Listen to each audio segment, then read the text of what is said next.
It's yet another VPN that claims to be the best. Let's take a closer look at Ivacy VPN, a Singapore-based company whose apps have been downloaded and used by millions of people all over the world.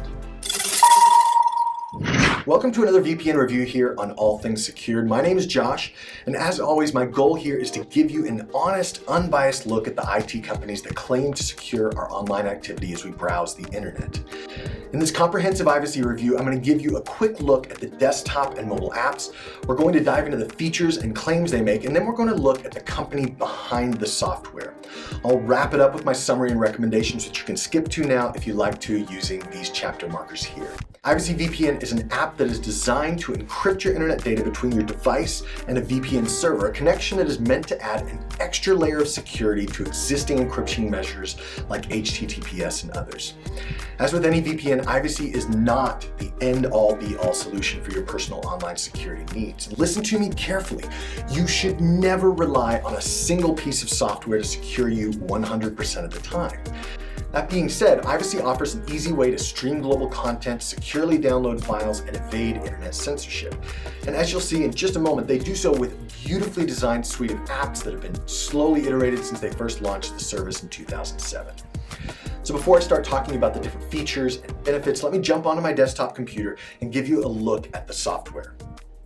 So when I first open up Ivacy on my computer and log in, this is what you're going to see right here. And this is common on a lot of VPNs where you just have a big power button and then the ability to choose from servers in a number of different countries. So you can choose by country, you can choose by specific cities here.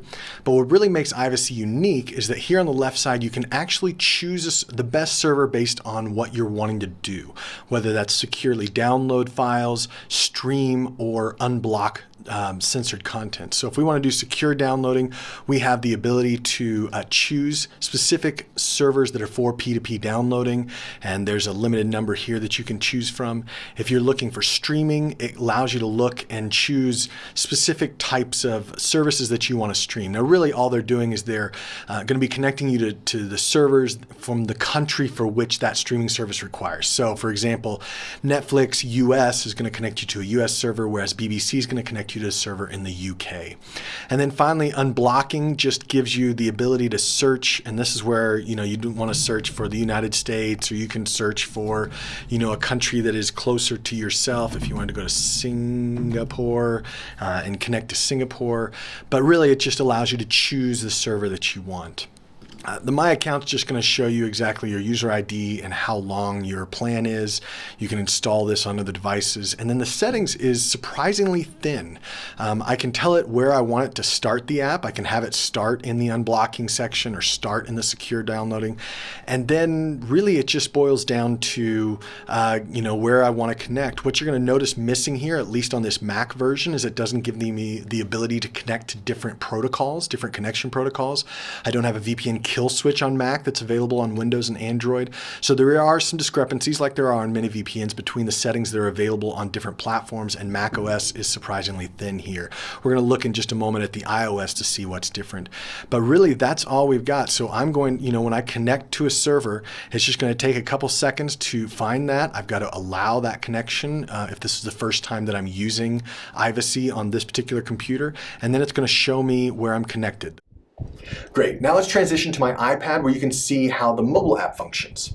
So I'm here on the Ivacy app on my iPad, which only supports portrait mode, interestingly, not landscape mode. So it looks exactly like it would if I was using my phone. But like a lot of VPN apps right now, it's just got this big power button, which if I'm set to automatic and I choose that power button, it's going to find the fastest available server, which is usually the nearest one, in my case, Malaysia, and then connect to that server. So I'm going to go ahead and disconnect here and show you one of the reasons why a lot of people find this a very easy to use app, especially if you're not tech savvy, is that it breaks it down into three primary reasons why you would be using a VPN: streaming, downloading, and unblocking. So if I were to say I'm going to stream, and I'm going to stream the BBC, it's going to connect me automatically to a server in the UK, and then it's going to give me the option where it'll just automatically move me over to the BBC iPlayer.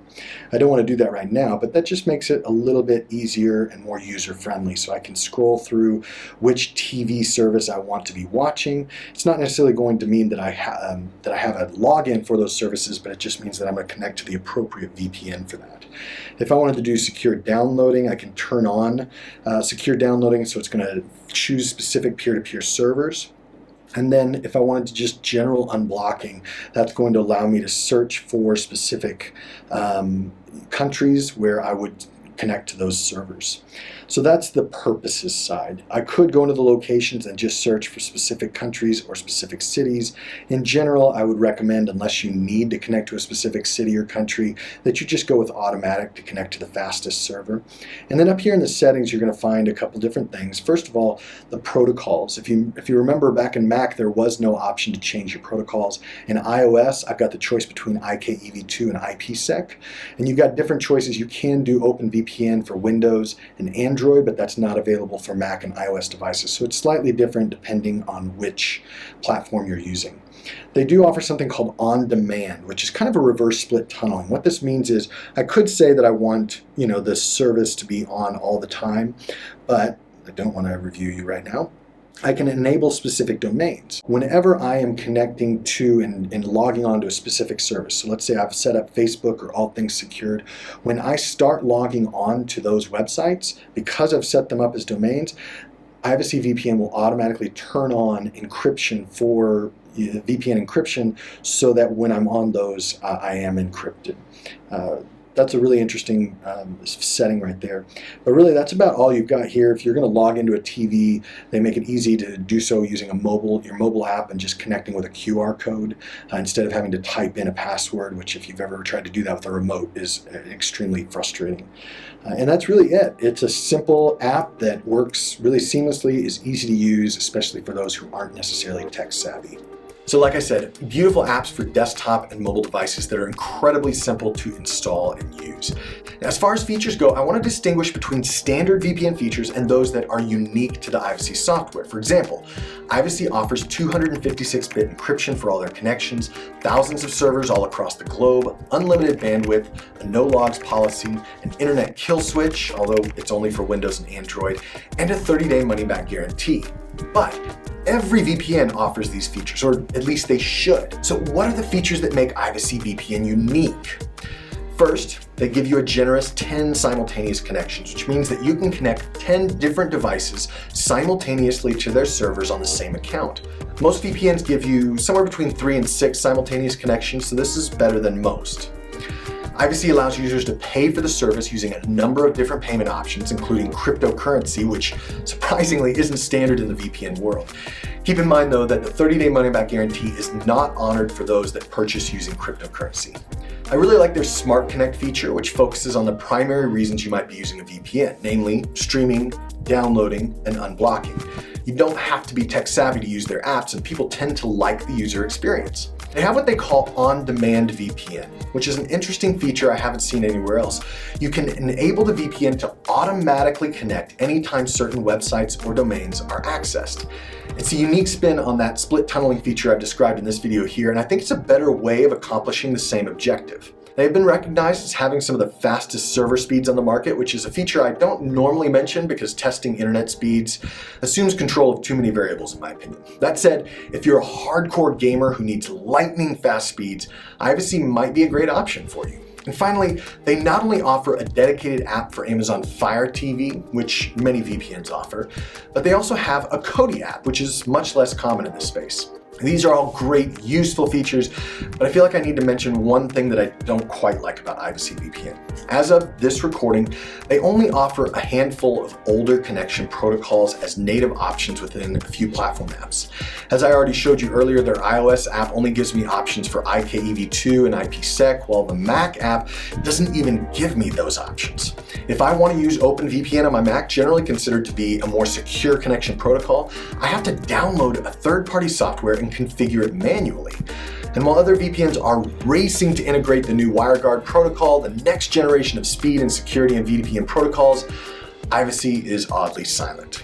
Okay, the final section of this Ivacy review is going to focus on who owns and runs the company. In my opinion, it's extremely important to know who you're entrusting your data with, and most VPN companies are extremely vague about their ownership. Ivacy is like most VPN companies in that they have millions of subscribers, they're generating tens of millions of dollars in revenue, and yet they don't tell you anything about who they are or who runs and owns the company.